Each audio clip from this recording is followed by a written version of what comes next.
첫 번째 주제는 체인지메이커의 삶, 라이프입니다. 2050년 전 세계 인구의 70%는 도시에 살게 됩니다.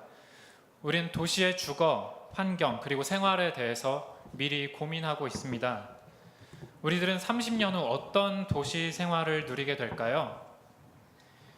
루트 임팩트 라이프팀 리더 허지용 매니저님께서 세 분의 패널 분들을 모시고 이 시간 진행해 주시겠습니다.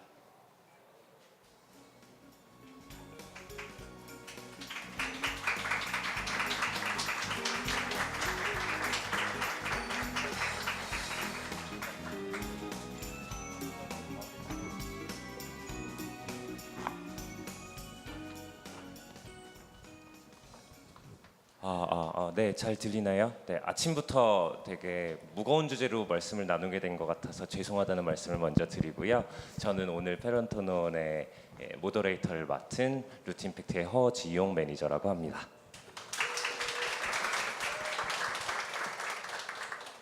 그리고 패널 분들로는 먼저 이 인근의 카우앤독을 설계 및 감리하신 공일 스튜디오의 조재원 소장님 오셨습니다. 그리고 항상 도시의 지속 가능성과 상생을 함께 고민해 주시는 성동구의 정원호 구청장님 오셨습니다. 그리고 국내 최초 최대의 쉐어하우스 우주를 창업하고 운영하고 계신 김정현 대표님 오셨습니다. 네, 그래서 오늘 오신 분들이 많은 것들을 배워가고 얻어가고 또 즐기셨으면 하는 바람이고요. 다만 저는 개인적으로 이제 DL 하우스 팀을 맡고 있기 때문에 제가 평소에 이제 주택 혹은 쉐어하우스 사업을 하면서 궁금했던 것들을 물어보면서 제 사적인 이득을 조금 취하도록 하겠습니다. 제일 먼저 질문은요, 공공재로서의 도시의 모습에 관한 거예요. 사실 저희가 DL하우스를 성동구 그리고 성수동에서 시작한 지 3년 정도가 됐는데 제일 재밌었던 혹은 흥분됐던 순간이 언제냐면 이제 길거리 혹은 도시 공간을 저희 입주민들이 마치 자기네 집 거실처럼 사용하시더라고요. 저희는 뭐 디자이너와 창업가가 거실에서 만나서 대화하고 주방에서 같이 밥 해 먹으면서 서로 배우고 그런 걸 꿈꿨는데 이게 동네 세탁소 아니면 동네 술집, 카페 이런 곳에서 사람들이 인사하면서 그런 걸 하는 걸 보면서 도시도 되게 확장된 공유 공간일 수 있구나 이런 생각을 처음 했던 것 같아요.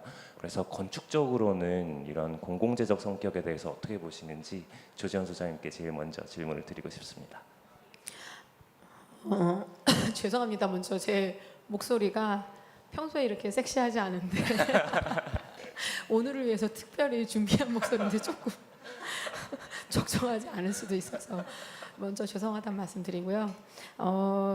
제가 그 서울시 공공건축가로도 활동을 하고 이렇게 두 가지 폴인 것 같아요. 이게 공유제하고 사유제가 완벽하게 두 개의 폴, 두 이분법적으로 나눠 생각할 수가 없는 것 같아요. 요즘에는 더더군다나 이 중간지대, 공유제이면서도 사실은 좀 사적인 케어를 통해서 더 사람들한테 훨씬 더 이제 사용성이 더 좋은 장소가 될 수 있는 부분하고 또 사유제이지만 지금 사실 저희가 모여 있는 헤이그라운드도 마찬가지인데요. 여기는 뭐 땅도 뭐 건물도 뭐 특정한 어떤 그 주체의 소유지만 한편으로는 도시에서 굉장히 많은 임팩트를 줄 수 있는 공유제적인 성격을 갖고 있다고 보여져요. 그래서 제가 느낀 거는 그런 어떤 중간에 걸쳐 있는 곳에서의 미묘한 뭐 여러 가지 타협, 새로운 이제 시간적인 점유, 뭐 어느 시간대 뭐 도시 전체에 오픈하거나 입주민 어떤 제한된 이제 액세스를 허용하거나 하는 굉장히 타협이 필요한 여러 가지 룰들이 새롭게 셋업이 돼야 되고 또 이제 성동구에서도 특히 더 많이 애쓰고 계신데 그런 면에서는 이제 사유와 공유의 이 중간지대를 위해서는 여러 주체들이 같이 새로운 협약, 새로운 어떤 그 총체적인 어떤 삶을 위한 타협 같은 것들을 이뤄내야 된다라는 점이 요즘 들어서 그 현대에 있어서의 어떤 공유제적인 사유제지만 공유제적인 혹은 공유제지만 어떤 사적인 측면을 가져야 하는 그런 중간적인 지점들이 더 많이 저희가 좀 방점을 찍고 봐야 되지 않을까. 그러니까 저희가 계획을 할 때도 건축가로서는 요즘에는 어떤 프라이빗한 건축주를 위해서 일하지만 실제로 저희가 만들어내야 되는 그 공간의 성격이 더 많은 임팩트, 훨씬 도시적인 임팩트, 더 많은 그 건물을 딱 쓰는 사람들이 아닌 더 확대된 사용자를 위한 계획을 해야 될 때가 더 많아지고 잦아지고 있는 것 같아요.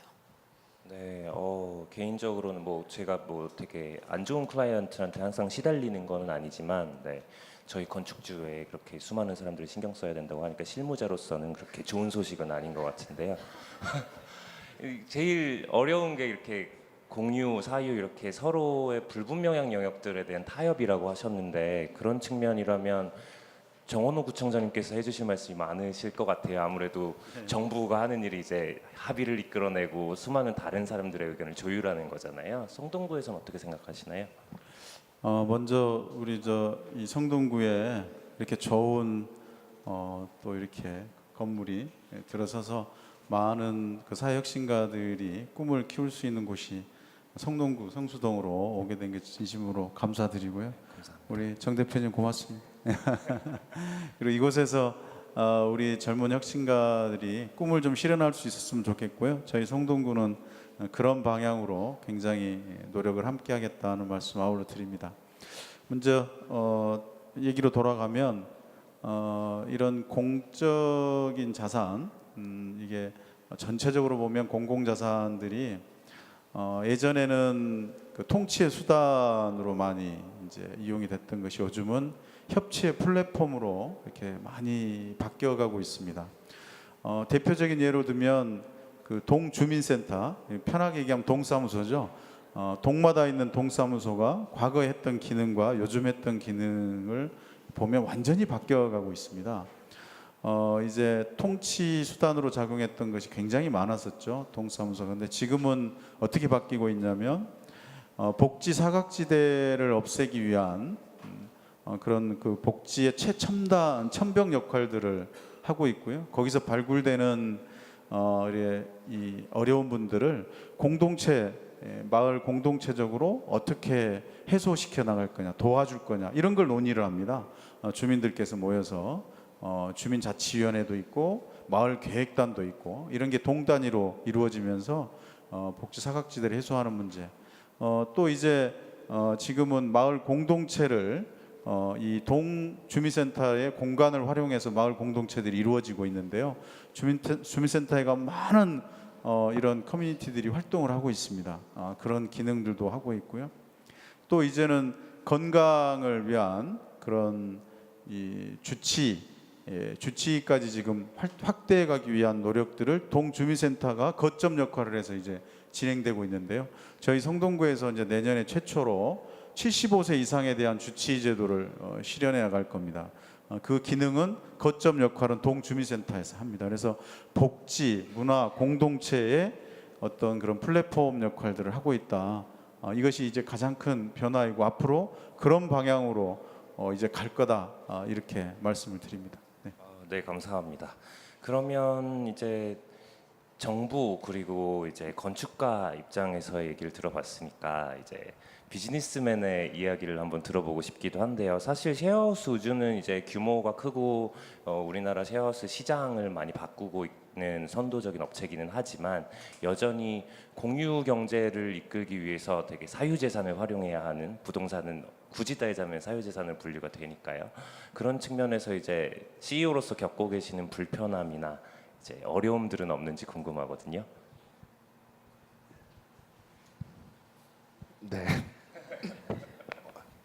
어려움이 많이 있는 것 같고, 원래 이제 이쪽 분야의 어떤 전문가는 아니었었는데 이제 이런 목적을 가지고 일을 하다 보니까, 저희 첫 번째 목적은 그 회사를 만든 이유도 좀 젊은 친구들한테 합리적인 좀 가격의 양질의 주거 공간을 줬으면 좋겠다라는 생각에서 시작을 한 건데, 기본적으로 이제 대전제가 그 이제 사유 재산을 가지고, 그러니까 시장의 어떤 가격들을 하에서만 어떤 그 주거를 제공을 할 수 있고 어떤 사업을 진행을 할 수 있다 보니까 굉장히 좀 답답한 면이 많이 있는 것 같습니다. 저희가 아무리 뭔가를 해주고 싶어도 그게 이제 어떤 수익률이 나오지 않거나 뭐 숫자가 나오지 않거나 뭐 이런 부분들로 인해서 항상 이제 그 시장에 정해진 어떤 그 가격에 의해서 그 안에서밖에 움직일 수가 없으니까 저희도 해주고 싶어도 할 수 있는 게 너무 한정적인 그런 느낌을 되게 많이 받는 것 같고 답답함을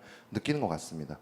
근데 이제 그러면서 이제 좀 곰곰이 생각을 해보면 조금 과격하게 생각을 해보면 사실 이런 토지나 부동산이라는 게 첫 번째로 이제 어떤 목적은 사람들이 이 토지나 부동산 안에서 그 살아갈 수 있어야 되는 게 첫 번째 목적이지 이게 어떤 사유 재산이고 돈을 버는 수단이 첫 번째는 아니지 않습니까? 그래서 그런 관점에서 좀 생각을 했으면 좋겠는데 그런 관점에서 생각을 조금 더 좀 과격하게 한다면 사실 할 수 있는 일들이 좀 다양하게 있을 텐데 여전히 계속 그런 관점으로는 좀 생각이 이루어지지는 못하는 것 같습니다. 근데 최근에는 조금씩 변화들이 있는 것 같아요. 예를 들어서 이런 어떤 목적 하에서 어떤 부동산 개발이 이루어지는 경우에는 뭐 용적률을 뭐 높여준다라든가 어떤 인센티브를 제공해 준다라든가 뭐 이런 것들이 조금 이제 보완적으로 만들어지고 있는 것은 같은데 근데 기본적으로 사실은 더 좀 공격적인 정책들이 만들어지고 또 어떤 지원들이 있을 수 있는 것 같습니다. 왜냐하면은 어떤 이런 주거 문제가 그렇게 심각하지 않았었더라면 이걸 이렇게 논의할 필요가 없었을 수도 있었을 텐데 지금은 어떤 청년들의 주거 문제가 굉장히 심각하고 앞으로도 계속 심각할 예정이기 때문에 그리고 그게 굉장히 사회 구성원 중에 많은 어떤 그 사람들이 겪고 있는 문제다 보니까 조금은 더 공격적인 어떤 정책들이 만들어질 수 있어야 되지 않을까. 왜냐하면 기본적으로 앞서 말씀드렸지만 이 부동산 혹은 토지라는 것 자체가 그 어떤 투자의 수단이나 로서도 물론 어떤 재산의 성격으로서 존재하는 것도 물론 있지만 기본적으로는 사람들이 여기서 살 수 있어야 하는 것이 더 먼저인 전제고 가정이기 때문에 그런 것들을 생각해 봤을 때는 조금은 더 어떤 이런 사회 문제가 더 심각해지기 전에 조금 선제적으로 그런 조금 더 공적인 관점에서 어떤 정책들이 만들어질 수 있으면 좋겠다라는 생각을 많이 해봤습니다. 네, 감사합니다.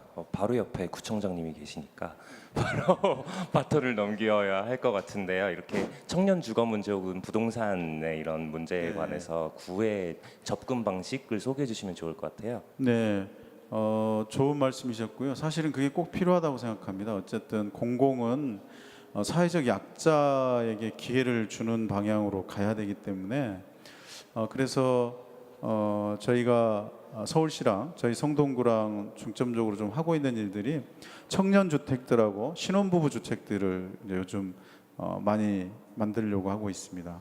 그래서 이 토지의 효율성을 좀 높여주고 집당 토지주들에겐 그 얘기는 지금 예를 들어서 5층밖에 못 지을 수 있는 못 짓는 토지에 이걸 10층까지 짓게 해주고 대신 그 중에 절반 그러니까 한 25%를 그러니까 늘어나는 거의 절반이죠. 25% 정도를 저희가 청년 주택 신혼부부 주택으로 저희로부터 기부 체납을 받아서 저희는 그것을 이제 청년들과 신혼부부에게 임대주택으로 제공하는 겁니다. 그러면 토지주도 늘어난 부분에 50% 정도 이익을 얻고 저희도 50% 이익을 얻고요. 그걸 공공으로 이제 하는 제도인데 특히 선호하는 지역들 지하철역 근처라든지 대학가 근처 이런 데 지금 저희가 추진하고 있습니다. 한양대 앞과 그다음에 마장역 이런 지하철역 쪽에 지금 추진하고 있어서 곧 선을 보게 될 것 같습니다. 되게 재밌는 일이 항상 많이 나는 이제 성동구 그리고 성수동 지역인 것 같아서 저는 이제 3년째 여기 주민으로도 살고 있고 일하고 있기 때문에 조금 뿌듯한데요. 요즘 들어 그냥 지역 사회에서 제일 걱정되는 문제라고 하면 젠트리피케이션인 것 같아요. 이제 저희가 3년 전에 이사 왔을 때를 생각해 보면 너무나 빠르게 부동산 가격이 올라서 뭐 상업 시설이든 주거 시설이든 상관없이 그게 제일 걱정이 되는 부분이기는 한데 카오엔독을 설계하실 당시의 집가랑 비교해 보면 지금 상상할 수 없이 변했잖아요. 조재현 소장님이 이제 건축가로서 뭐 특별한 젠트리피케이션에 대한 관점이 있으신가요? 뭐 젠트리피케이션의 한쪽에는 지금 뭐 굉장히 많이 들어보신 그 단어 중에 도시 재생이라는 또 하나의 축이 그 개념의 축이 있습니다. 그러니까 뭔가 그 주변이 바뀌지 않고 그대로 있으면 이건 재생해야 될 대상이 되기도 해요. 그거를 사실 그 정상적이라고 보지 않고 저게 상대적인 속도의 차이인 것 같아요. 그거를 바라보는 어떤 관점의 차이가. 그래서 젠트리피케이션은 사실은 중립적인 그 자체로 보면 사실 어떤 현상을 그냥 설명하는 중립적인 단어인데도 불구하고 저희 도시에서는 젠트리피케이션의 양상이 항상 부정적인 측면으로 흘러가기 때문에 저희는 한편으로는 아무 변화도 일어나지 않으면 도시 재생을 해야 된다고 했다가 도시 재생의 툴을 이제 도시 계획의 어떤 툴을 쓰고 나면 개입을 하고 나면 바로 그 직후에는 또 젠트리피케이션의 문제가 불거지는 그런 패턴이 계속 반복되고 있는 와중인 것 같아요. 근데 이제 거기에는 근본적으로는 저희가 어떤 그 자산으로서의 이 아까 지금 계속 나오는 얘기지만 공공재로서의 토지라든지 이런 부동산의 그 측면보다는 사유재고 그다음에 투자를 하면 뭔가 나한테 굉장히 많은 리턴을 줘야 되는 그런 자원으로서의 성격이 훨씬 더 부각이 됐던 지난 이제 개발 시대의 그 역사를 거쳐왔기 때문에 저희 내부에 개인이든 공동체든 내재돼 있는 것 같아요. 그래서 어디가 뜬다더라. 거기 뭐 하나 사야 되는 거 아니야? 이렇게. 그게 그냥 개인적으로 저희가 그냥 정상적인 방법으로 차곡차곡 돈 벌어서 뭔가 이렇게 내가 내 수입을 정상적으로 공동선을 유지하면서 추구해서는 안 돼. 그렇게 해서는 안 돼라는 게 저희 안에 이렇게 DNA 속에 이렇게 숨겨져 있어서 이게 가장 근본적으로는 저희 인식에 있기 때문에 도시 재생 바로 그 직후에 젠트리피케이션이 계속 반복되는 것 같아요.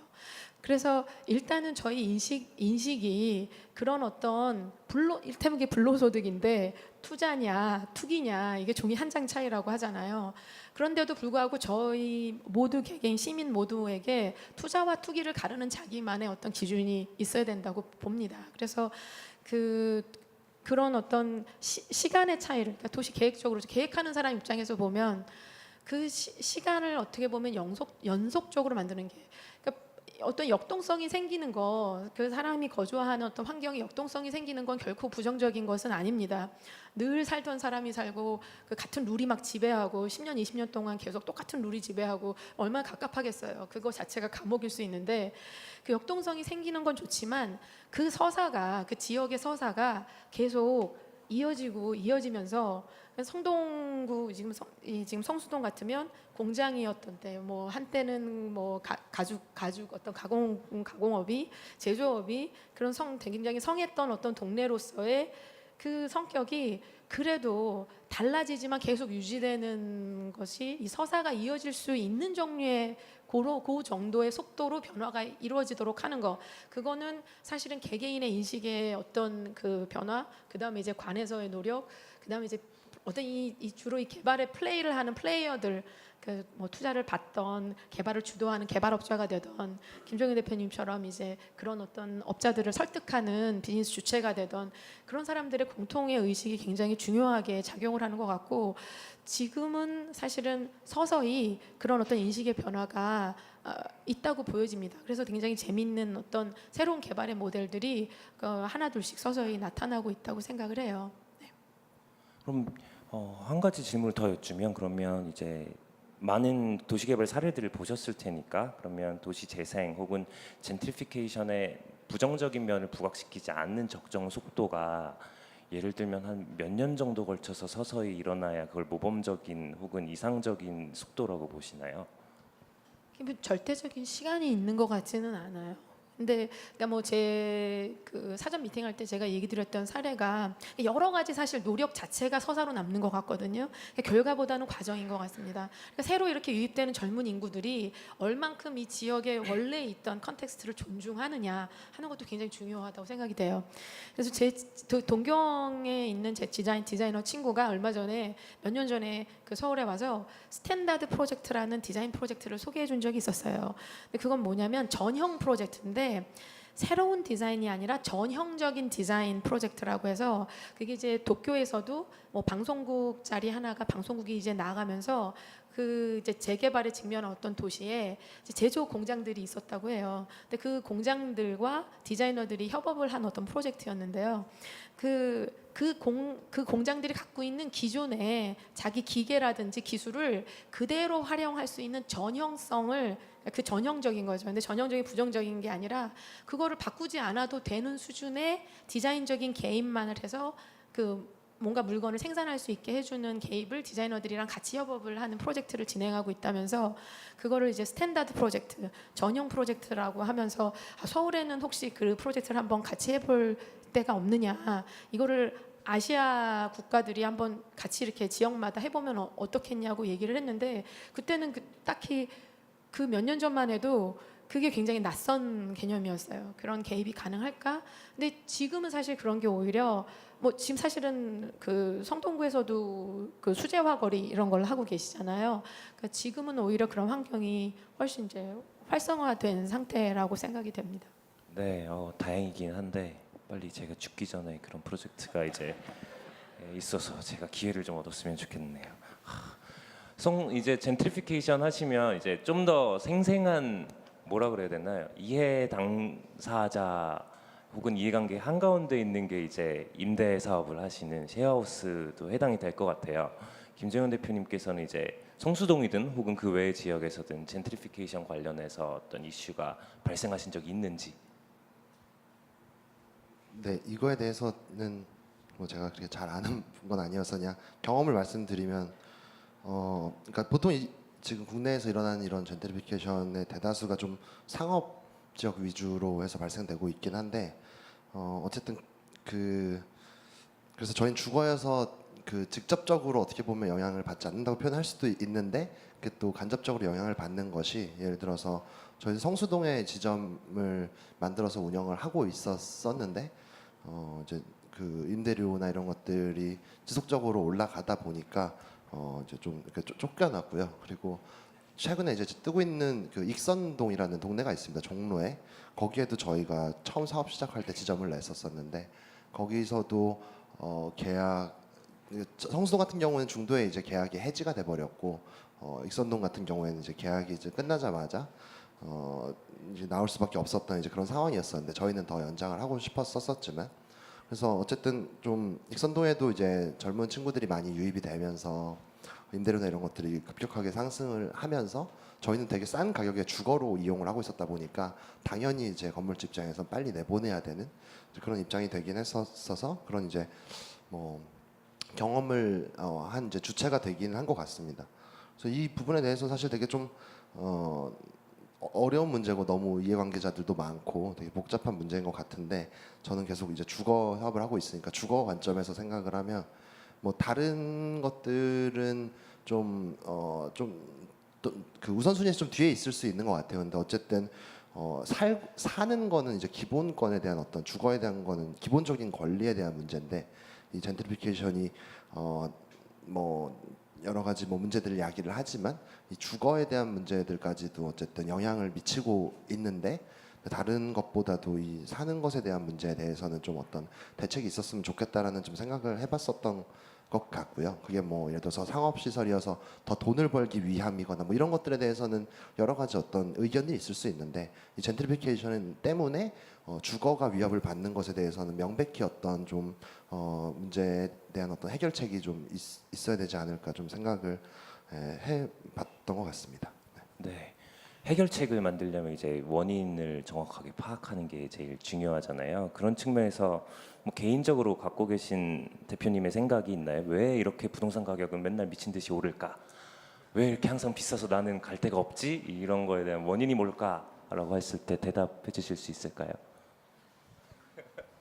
잘은 모르겠는데 그냥 뭐 전문가는 아니지만 우리나라뿐만 아니라 전 세계적으로 몇 년 사이에 이제 부동산 가격이 폭등한 걸로 알고 있고, 또 이런 그 기존에 개발되지 않았었던 지역들 중심으로 해서 이렇게 그 트래픽이 몰렸을 때 땅값이 급격하게 상승한다라는 학습 효과가 최근 몇 년 사이에 생긴 것 같습니다. 예를 들어서 뭐 대표적으로는 뭐 경리단길도 있을 수 있고, 뭐 연남동도 있고, 성수동도 마찬가지인데, 그런 이제 학습 효과가 생기면서 그런 이제 투기 자본들이 이런 형태의 어떤 투자 패턴에 대해서 명확하게 인식을 하게 됐고, 그런 자본들이 이제 좀 옮겨 다니면서 또 그거랑 플러스 이제 전반적인 부동산 가격이 이제 저금리 때문에 상승하면서 뭐 이런 것들이 좀 맞물려서 지금 이런 현상이 좀 세게 나타나는 거 아닌가?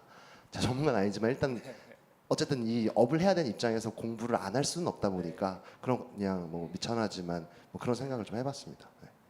그럼 이제 부동산 가격이 상승해서 뭐 혜택을 보는 사람들도 많이 있고 되게 피해를 보는 사람들도 있을 텐데 그러면 그 둘 다를 시민 혹은 이제 구민으로 두고 계시는 구청장님 입장은 좀 곤란할 수도 있을 것 같아요. 어떤 대책을 마련하고 계신지 궁금합니다. 네, 그 젠트리피케이션 제 별명이 젠트리 닥터. 젠트리피케이션 대책을 처음으로 추진하고 또 조례도 만들어서 여러 가지 사업들을 하고 있고 처음에 그 사업을 시작했을 때는 이게 굳이 할 필요 있는 사업이냐 그 알쓸 신작 그 네, 무슨 맞습니다. 프로 있죠? 네네. 거기에 나왔듯이 젠트리피케이션은 막을 수 없는 것이다라고 전 세계에 막은 유례가 없다라고 이제 단정적으로 어떤 분이 말씀하시던데 굉장히 격분했었습니다 저는. 그래서 실제로 우리 직원들 몇 분이 찾아갔어요. 거기 그 PD를 만나서 이렇게 하고 있는지 알고나 있냐라고 했더니 이미 막을 내려서 다음 장면인데 뭐. 반영은 안 됐습니다만은 실제로 전국에 48개 지방자치단체가 젠트리피케이션 방지를 위한 지방정부 협의회에 가입돼 있습니다. 그래서 그 일을 하고 있는데요. 젠트리피케이션을 그냥 그러니까 이건 상가 젠트리피케이션만 말씀드리는 겁니다. 세입자와 건물주 간의 대립으로만 바라보면 문제 해결할 수가 없다. 이거는 큰 틀에서 바라보면 임대인이나 임차인이나 결국은 젠트리피케이션의 피해자가 된다. 그리고 지속 가능하지 않기 때문이다라는 거거든요. 결국 이 문제는 상생으로 풀어야 된다라는 겁니다. 그래서 예를 쉽게 들면 압구정동 예전에 압구정 하면 뭐 1번지였는데 지금 임대료 50% 이렇게 할인해 갖고 내놓고 있습니다. 그래도 공실률이 50%. 장사가 안 되는 거죠. 그 이유는 무엇이겠습니까? 압구정이 처음에는 다양한 이런 패션 이런 가게들이 있어서 카페들도 다양하게 있고 그래서 막 가면 뭔가 새롭고 즐겁고 이런 일들이 있었는데 어느 순간 똑같은 그 대기업 프랜차이즈들이 장악을 했어요. 그러니까 이제 압구정을 갈 이유가 없는 겁니다. 다른 데 가도 있는데 이거 뭐하러 일로 와? 그래서 이제 안 오게 되는 거고 그러다 보니까 고객이 줄면서 상권이 쇠퇴하고 공실이 늘어나고 결국은 저렇게 돼 있는 거죠. 이것을 똑같이 반복하는 것을 젠트리피케이션이라고 하는데 저희는 이 건물주들을 설득을 한 거죠. 결국 건물주도 손해 본다. 물론 팔고 나가는 사람 일부만 빼고는 오랫동안 이 지역에서 이 삶을 영위하고 살아온 사람들 대상으로 건물주들 대상으로 설득을 해서 임대료 상승을 하지 않게 그리고 성수동만의 독특한 문화를 유지시킬 수 있게 이렇게 이제 상권이죠. 상권을 유지시킬 수 있게 이렇게 협약을 해서 약 65%의 건물주들이 그 협약에다 상생 협약에 동의를 합니다. 그러면 세입자들은 뭐 말할 것도 없이 기쁘니까 다 할 거고요. 65% 이상 그 중에는 뭐 인순이 씨를 비롯한 뭐 연예인들도 들어 있고 많은 건물주들이 거기에 이제 해서 뭐 결론적으로 말씀을 드립니다만은 작년 2016년도에 임대료 상승폭 그리고 올해 저희 조사에 의한 임대료 상승폭을 따져보면 2014년도에 평당 여기가 2,500만 원 했었죠? 지금 얼마입니까? 그건 아주 싼 데고요. 지금 최근에 8천만 원까지 거래가 됩니다. 평당 성수동이요. 이 옆에 끌리오 본사 들어오는데 7,500 이렇게 지금 다 거래가 되고 있는 겁니다. 그러니까 어마어마하게 뛰었죠. 근데 그 뛰었다는 얘기를 자랑하는 것이 아니고 임대료는 어떻게 됐느냐? 공시지가 상승률이 거의 10%, 서울시의 2배가 넘는데 이 성수동이. 근데 임대료 상승은 오히려 떨어졌어요. 2016년도에 계약한 거하고 2017년도에 계약한 걸 저희가 다 조사를 했는데 2016년도에 10% 상승했는데 이번에 5% 그러니까 4.8% 상승했더라고. 2017년도 3월 기준으로. 그러니까 저희가 있던 상생 협약의 효과가 나오고 있다 이렇게 보고요. 물론 일부는 150%, 200% 상승해가지고 못 견디고 쫓겨난 경우도 있지만 이렇게 대부분의 평균적으로 보면 그것이 지켜지고 있다. 이것을 지금 성수동의 사례로 말씀드리는데요. 그것뿐만 아니라 이 지역은 지금 대기업 프랜차이즈가 못 들어옵니다. 이제 허가를 안 해줍니다. 구에서. 그렇게 공시를 했습니다. 아예 발표를 해서 뭐 여러분들 알고 싶은 커피숍이라든지 뭐 빵집 뭐 그다음에 패션 이쪽에 대기업들이 이제 하나도 못 들어옵니다. 성수동에 이쪽 일대는. 그러면 뭐가 남느냐? 동네 빵집들 지금 성수동 줄 서 먹는 동네 빵집들 있죠. 네. 그게 가능한 겁니다. 예전 같으면 그 옆에 그 뭐 파리 뭐 이런 애들 들어와서 이제 막 거의 망가뜨리잖아요. 망가뜨리는데 저희는 그거를 지켜내고 있는 거고, 그다음에 커피숍들 잘 되면 꼭 옆에 뭐 이런 그 대기업 프랜차이즈들 들어와 가지고 가격 경쟁력으로 다 몰아내는데 저희는 이제 그런 게 못 들어오니까 이 독특한 카페들이 성수동의 서울숲길에 있는 독특한 카페들이 이제 지켜지게 됩니다. 공방들이 지켜지고요.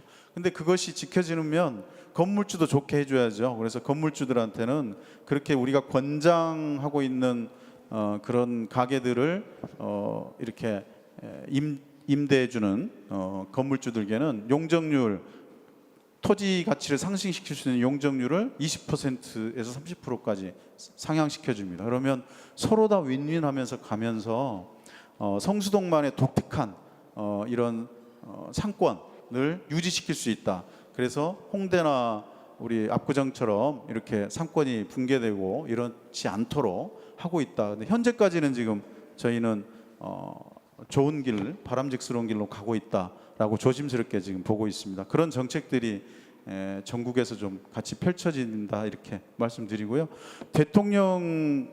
우리 대통령님의 공약으로 젠트리피케이션 방지 정책이 공약으로 채택돼서 지금 그 정책이 지금 국토부에서 지금 저희한테 자꾸 자문을 구하는데 저희가 해드리고 있습니다. 그래서 청와대와 국토부에서 실질적으로 이 사업을 지금 전국적으로 실시하려고 하고 있다. 그것도 굉장한 성과다 이렇게 봅니다. 고맙습니다. 감사합니다. 수고 많으십니다.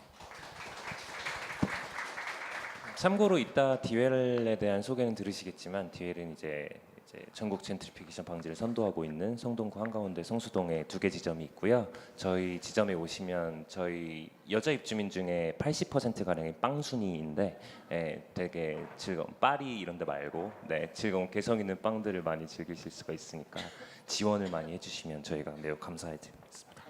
감사합니다. 네, 마지막 질문 쪽으로 넘어갈게요. 이제 시간이 얼마 안 남아서 마무리를 해야 될 것 같은데요.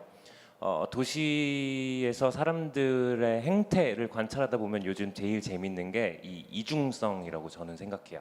그러니까 배달 음식도 앱으로 시키고 이제 세탁물도 이제 집에서 그냥 앱을 누르면 누가 갖고 와서 가져가지고 막 이런 완전히 디지털인 세상. 그리고 모바일 페이스북으로 이제 친구를 맺으면 몇천 명 몇만 명이랑 전 세계랑 연결될 수가 있잖아요. 그래서 이런 21세기에 무슨 장소 혹은 동네가 무슨 가치가 있어 이런 생각이 들기도 하는데 한편으로는 이제 커플들이 간판도 없는 이제 맛집을 연남동에서 찾아다녀가지고 인스타그램에 올리고 이런 이중적인 행태를 보인단 말이죠. 그래서 디엘하우스도 맨 처음에 할 때 요즘 애들이 얼마나 인터넷으로 다 연결이 되어 있는데 진짜로 같이 살아 미쳤어? 뭐 이런 얘기를 많이 듣기도 했었고요. 그래서 이런 복잡하고 이중적인 사람들의 심리를 고려했을 때 미래에서의 도시의 삶은 어떤 모습일까요? 혹은 바람직한 도시살이란 어떤 모습이어야 할까요?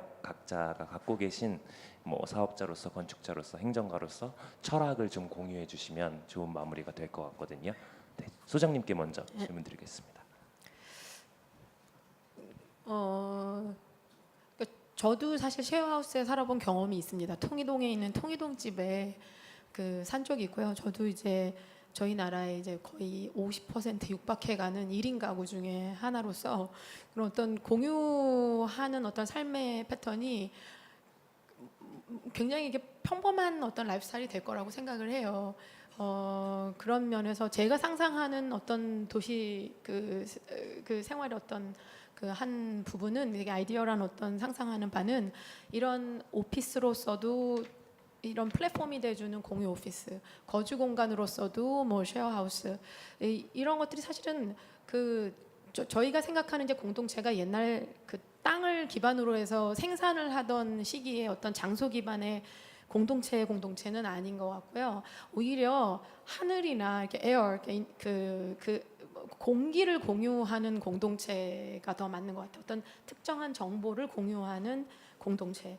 근데 그게 어떤 유대감이 서로를 구속하는 유대감이나 연대라기보다는 뭔가 그 끝을 열어놓고 여전히 유연하게 나에게 그 퇴로를 확보해주면서 거리를 그래도 내가 가까이 있다고 해서 내가 이렇게 거리를 둘 수 없는 어떤 그런 공동체 관계가 아니라 여전히 거리를 내가 조절할 수 있고 그러면서도 어떤 정보를 공유하면서 연대감을 느낄 수 있는 그런 유연한 공동체들이 한 개인이 그런 공동체에 딱 한 개에 소속된 게 아니라 굉장히 다중의 공동체에 소속되어 있는 어떤 도시 생활을 상상하게 돼요.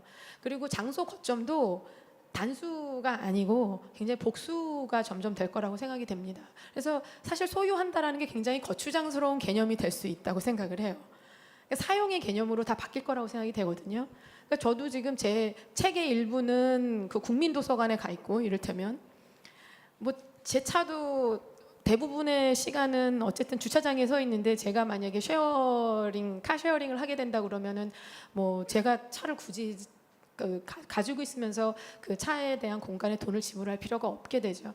그런 식으로 제가 건축가로서 사실 그 건축이나 도시를 공부하고 계획하는 사람으로서는 그런 어떤 굉장히 유연한 장소에 이런 기반하지 않은 자유로운 그 장소에 이렇게 연결된 어떤 협약을 다양한 계약으로 이루어진 나의 장소의 거점들을 기반으로 해서 뭐 지방에 잠깐, 서울에 잠깐, 또 나의 짐들은 어디에 이렇게 내 책은 누군가가 다 보고 있고 뭐 내 집기들도 내가 안 쓸 경우에는 누가 쓸 수 있고 이런 기반으로 유연하게 하지만 사람들끼리의 연결은 여전히 느슨하지만 내가 어디에 있던 유연하게 여러 그룹의 사람들과 근데 이게 이제 나를 붙잡고 고정시키는 게 아니고 그다음에 이제 그런 공동체들이 보통 이제 단단해지기 시작하면 벽을 쌓기 시작하는데 이렇게 들락날락하는 것이 유연한 공동체들은 그런 벽을 쌓지를 않아요.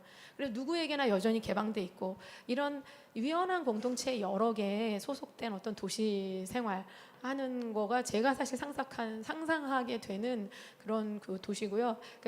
그 제가 건축가로서 꿈을 꾼다면 그런 그 도시 생활의 기반이 되는 여러 플랫폼 공간을 만들어내는데 제가 좀 더 계획에 관여하고 많이 이제 계획할 수 있었으면 하는 게 제가 계획가로서 갖고 있는 꿈 중에 이제 하나이기도 합니다.